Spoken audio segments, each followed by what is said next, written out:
Welcome back to another episode of the Hurt Business Podcast. My name is Faris Shirai, and today I'm bringing you another solo pod. Thanksgiving Day, you're enjoying turkey, you're enjoying family, enjoying football. It's a great time.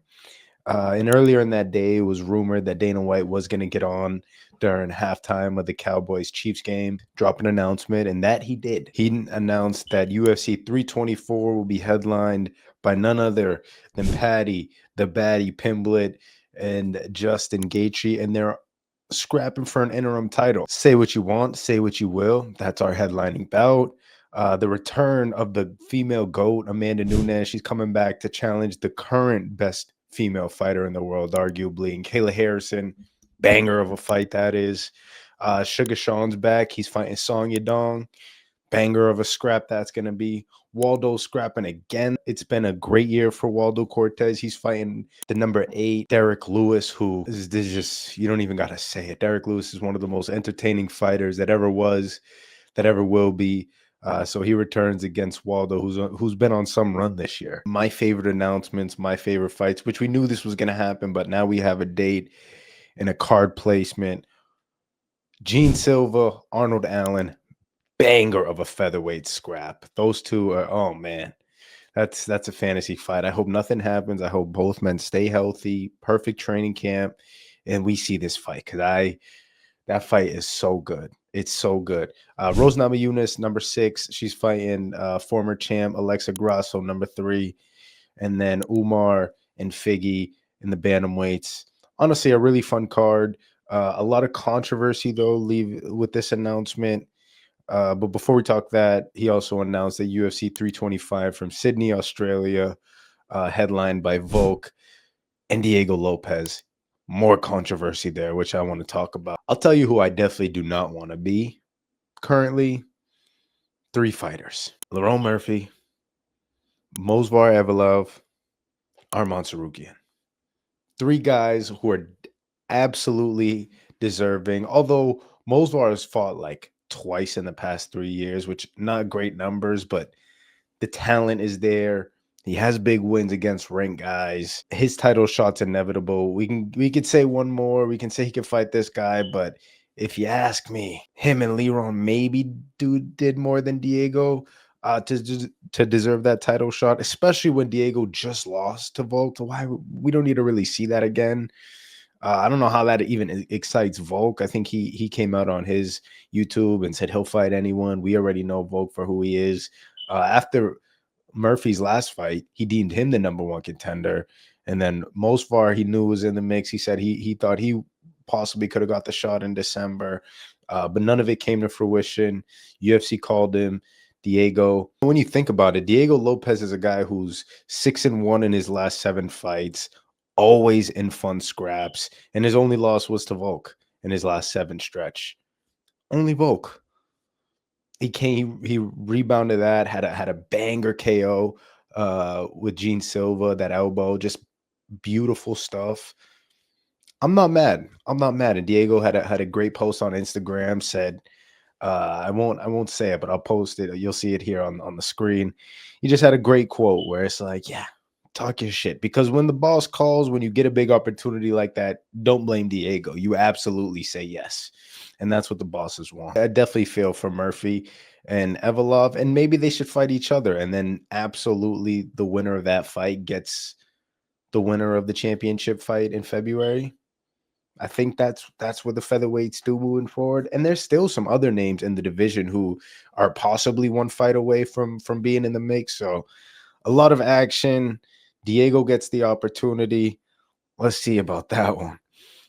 So that was minor controversy, kind of. You could talk any one of those 3 into it.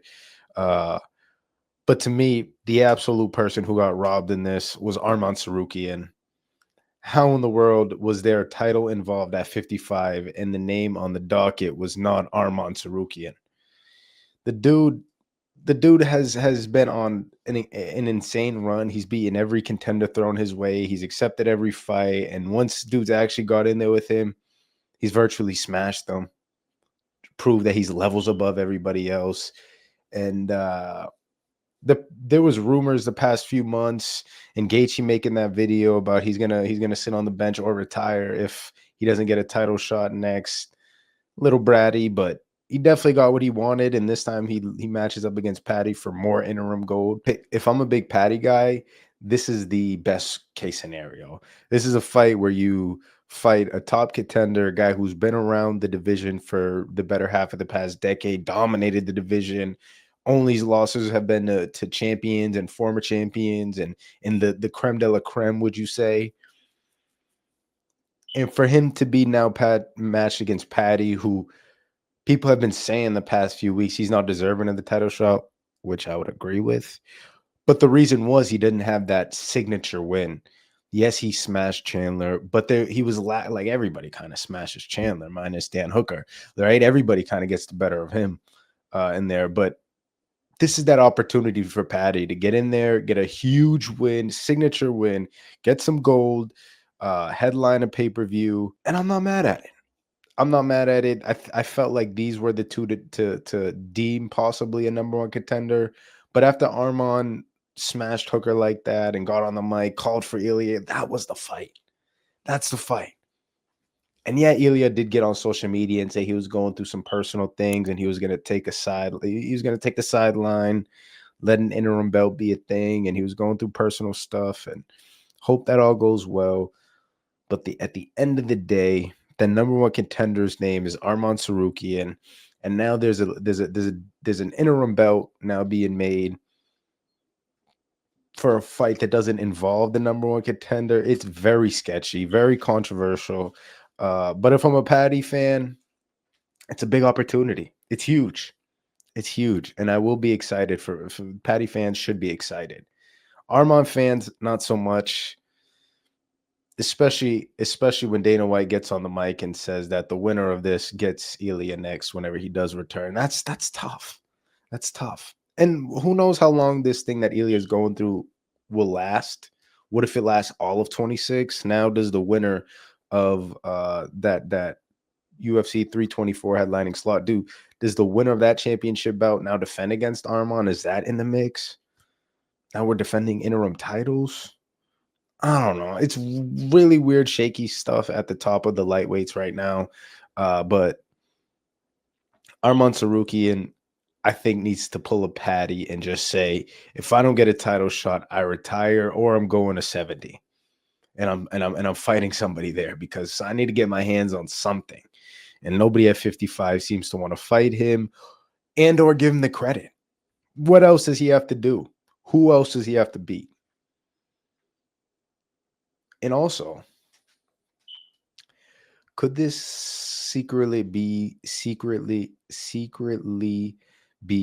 a retirement fight for Gaethje? Could this be like sort of his last big matchup? Like if he gets smoked versus Paddy, is that it? Is that it for the human highlight reel? That's a sad thought. So I'm gonna move on. The co-main event, Kayla Harrison looking to defend her strap against the returning GOAT, Amanda Nunes. I love this one. This was the one to make. And especially with the history, they both trained at the same gym. Amanda Nunes got her side.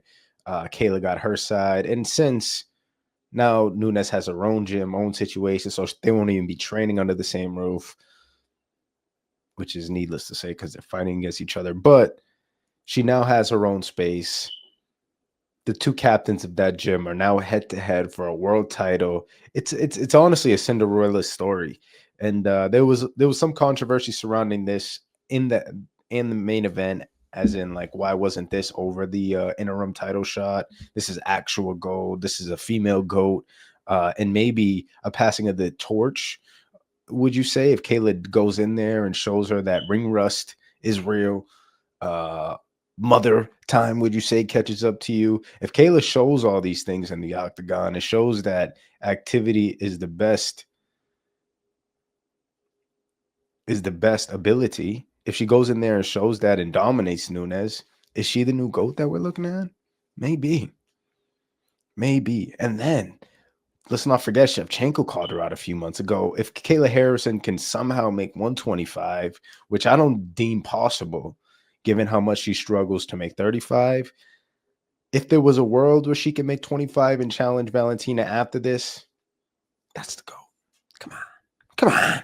Let's be for real. But I'm excited to see Nunes return. I feel like she's a staple of the sport, big household name. She might have stepped away too early.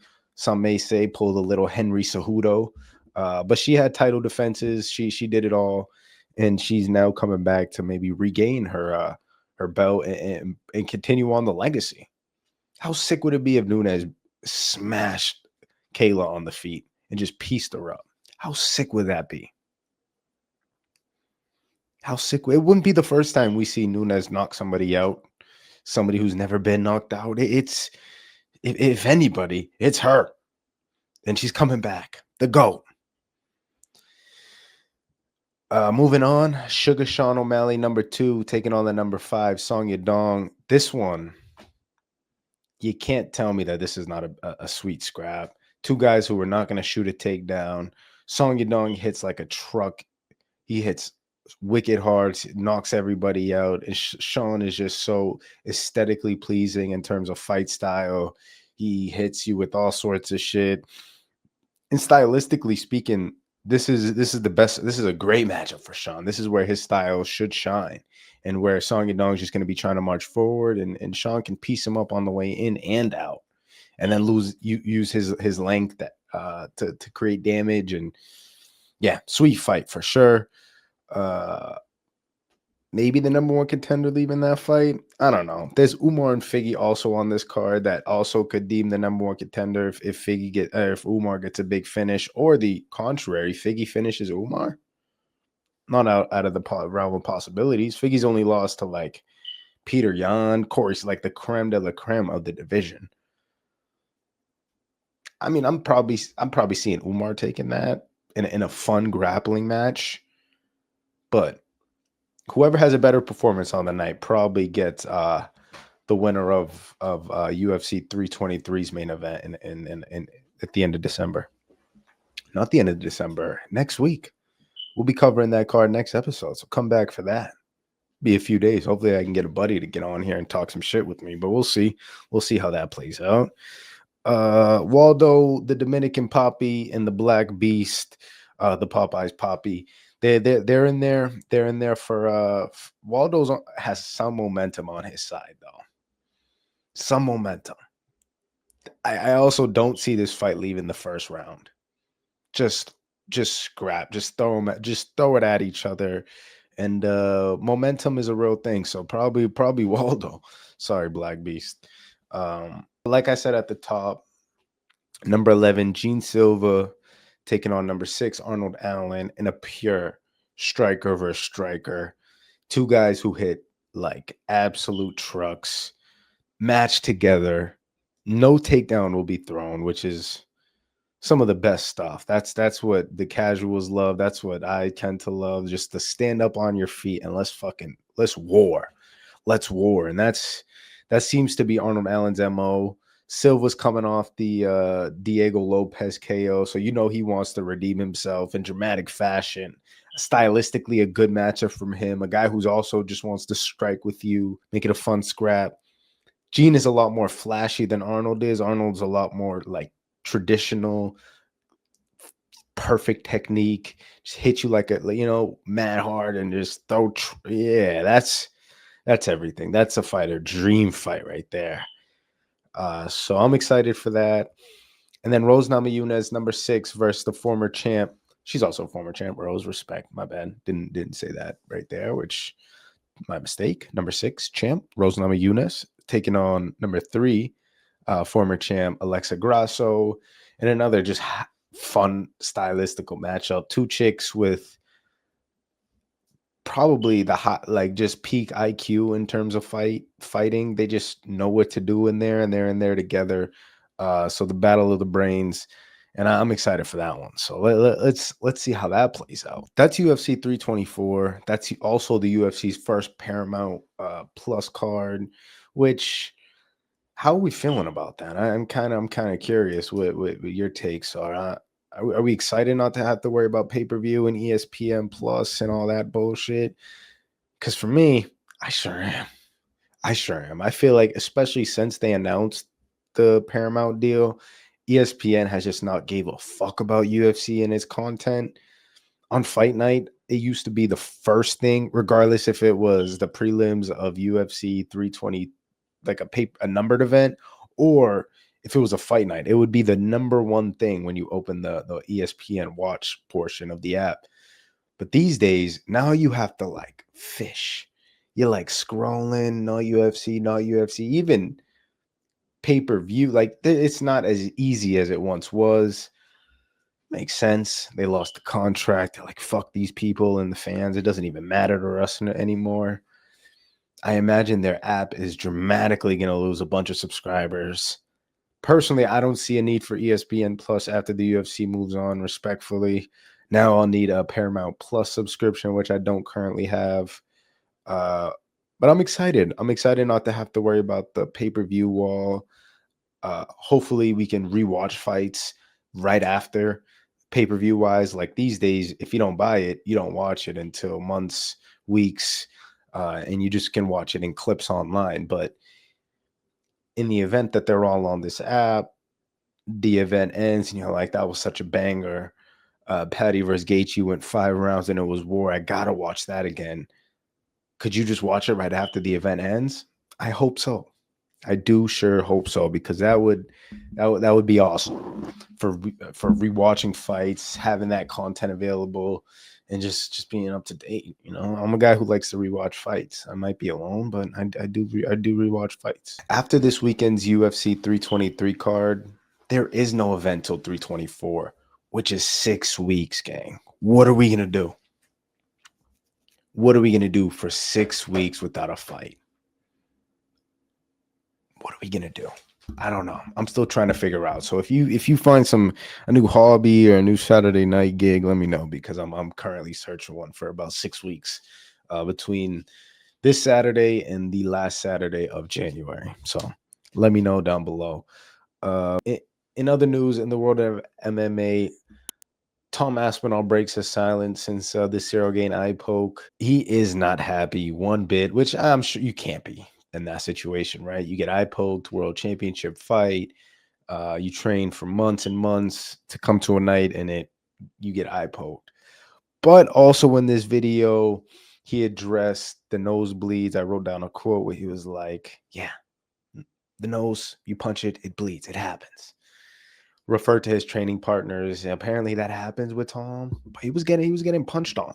He was getting punched on, and I'm glad he addressed that. But at the same time, you were getting punched on. Also in that video, he declared Cyril a big cheater. The editor of that video, great job, just finding all different clips of Cyril fights where he's doing illegal moves, nut shots. He kicked John in the nuts in like the first sequence, which I forgot that even happened. So shout out you in that edit. But yeah, he called Gane a big cheat, which is kind of like, that builds a little bit of a storyline in terms of now they could have beef. Now you calling me a cheater, mate. Now we have to scrap, and I'm gonna talk some shit, maybe in French, but I'm gonna talk my shit back, because you can't call me a cheater. I'm a champion. I'm a fighter, and I'm at the end of the day, I'm a classy man, and I try to go in there. But you do some weird stuff, Sarah, which we all can acknowledge. But Aspinall's not happy, and also in that video, he said there was no timeline on his return. He hinted even at surgery, which, if that's the case, it's probably going to put him out for most of next year. So when do we see that rematch? The only God knows. Which it could even be 2027, which I imagine an interim situation possibly being a thing. Maybe they go a different route and have Gane fight again to defend his number one contender spot. I don't know. But at the end of the day, there's no timeline on a champion Tom Aspinall return, which is a bummer. Your vision is probably the most important, one of the most important senses, probably nothing better than seeing. I'm a guy that can't without my glasses, so I understand the value of seeing trust. So I get it. I get it, Tom. Take your time, sweet time. He also addressed you people in the comments who were talking shit about him quitting. He addressed all that. He addressed Dana's comments. Great video. I urge you to go check that out. But the champ, who knows when we'll see him again, which is a big poopy bummer if you ask me. That's it really on UFC minus this weekend. We have again UFC 323 headline Marab making his like fourth title defense this year. The rematch versus Peter Yan, which is a smash banger of a fight. And the flyweight GOAT, Alexander Pantoja, is defending his throne against newcomer of the division, Joshua Van, who has dream style for fans, guy who just wants to punch heads off. Pantoja is too damn smart. That's the flyweight GOAT. So I imagine another defend, and still I'll preview that in the next video. So come back for that. Also, in next episode, I'll be previewing this weekend's Pitbull versus Lamont Roach fight that's happening at 140 for an interim gold. Sweet fight that is. So I'll be covering that next episode as well. And before I get out of here, the last announcement that was made today, December 1st, and I'm happy I'm recording this right after, because when you think about peak boxing, you think of the biggest stars in the game, world champions, guys who defended, earned, went up, went down, earned. Two guys who announced a fight today. Shakur Stevenson is taking on Teofimo Lopez. Let's fucking go. This is absolutely a sweet banger of a fight. And to anybody, there's so much Shakur haters, which I get it. He doesn't have the most appealing style for fans, but his style gets it done. He does it. He does that. And Teofimo's another guy who, depending on which Teofimo shows up on the night, you could get a world champion, you know, like a mid-tier world champion, or you could get an unbelievable fighter, a generational talent, a guy who can do no wrong in there. And that's the biggest question, is which version of Teo are we going to see come fight night? I'm sure the lead up is going to be worlds of fun with him and his dad talking shit. We know those two guys never, ever have a boring press conference. So that'll be fun. And Shakur's a guy who always holds his own. You know, he gets labeled Twitter finger Shakur all the time for defending himself on Twitter, going back and forth with fans, other fighters, everybody. Everybody can catch the smoke with Shakur on Twitter, and on the mic, it is no different. So the lead up of that fight is going to be awesome. And then the fight itself, I imagine, will be one of the better fights of the year. I'm definitely looking forward to that. And I'm glad they're starting to announce big matchups in the world of boxing, because we need something to look forward to. And this is 1,000,000% that. 1,000,000%. Shakur moving up to 140? You kidding me? You kidding me? When did you think that was a thing? This is a guy who was making 130 like 2 years ago easily, he was saying. And now he's moving up to 140 to chase big names, other world titles. Come here, Teo. Come here, Teo. Especially with Devin Haney moving up to 147 and somehow going from a boxer to a boxer puncher with power. What if Shakur just all of a sudden develops this one-hit hammer and just closes people?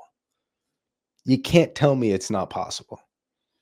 And I know there's a lot of Shakur haters, which I'm definitely not one of them. I'm a big Shakur guy. I've defended him for years. And I'm also a Teo guy. Teo's a guy who I picked multiple times come fight night. I famously texted one of my buddies named Gabriel Ritchie on the eve of him versus Loma before he captured undisputed gold. I texted Gabe and I was like, you should bet on this underdog. And I don't think he did, but we all remember how that night turned out. A star was born, and his name was Teo. And now he fights Shakur. So I'm all in. Hopefully they start announcing other big boxing fights coming next year. Maybe an Artur Beterbiev, Bivol trilogy, whatever's next for Canelo, whatever's next for Terrence, maybe another rematch there.